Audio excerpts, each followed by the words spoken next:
முதல் வாசகம் அரசர்களாகமம் முதல் நூல் அதிகாரம் 19 திருவசனங்கள் 9 மற்றும் 11 முதல் 16 வரை.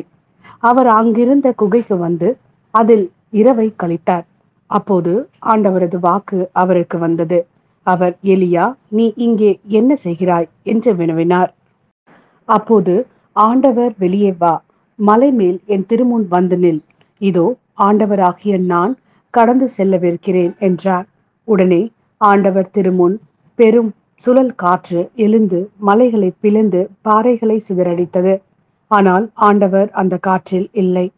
காற்றுக்கு பின் நிலநடுக்கம் ஏற்பட்டது. நிலநடுக்கத்திலும் ஆண்டவர் இருக்கவில்லை. நிலநடுக்கத்திற்கு பின் தீ கிளம்பிற்று. தீயிலும் ஆண்டவர் இருக்கவில்லை. தீக்கு பின் அடக்கமான மெல்லிய ஒலி கேட்டது.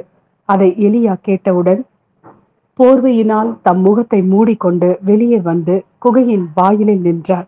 அப்பொழுது எலியா, நீ இங்கே என்ன செய்கிறாய் என்று ஒரு குரல் கேட்டது. அதற்கு அவர், படைகளின் கடவுளாகிய ஆண்டவர் மீது நான் பேரார்வம் கொண்டவனாய் இருந்து வருகிறேன். ஆனால் இஸ்ரேல் மக்கள் உமது உடன்படிக்கையை உதறிவிட்டனர்.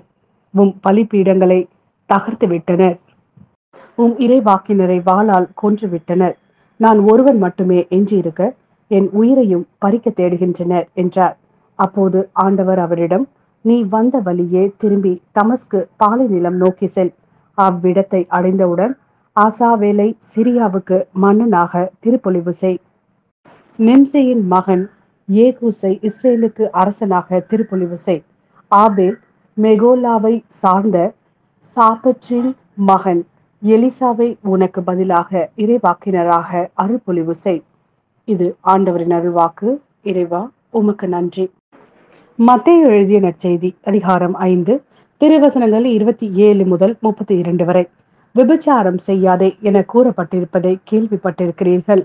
ஆனால் நான் உங்களுக்கு சொல்கிறேன், ஒரு பெண்ணை இச்சையுடன் நோக்கும் எவரும் தம் உள்ளத்தால் ஏற்கனவே அப்பெண்ணோடு விபச்சாரம் செய்தாயிற்று. உங்கள் வலக்கண் உங்களை பாவத்தில் விழ செய்தால் அதை பிடுங்கி எறிந்து விடுங்கள். உங்கள் உடல் முழுவதும் நரகத்தில் எரியப்படுவதை விட உங்கள் உறுப்புகளில் ஒன்றை நீங்கள் இழப்பதே நல்லது. உங்கள் வலக்கை உங்களை பாவத்தில் விழ செய்தால் அதையும் உங்களிடமிருந்து வெட்டி எறிந்து விடுங்கள்.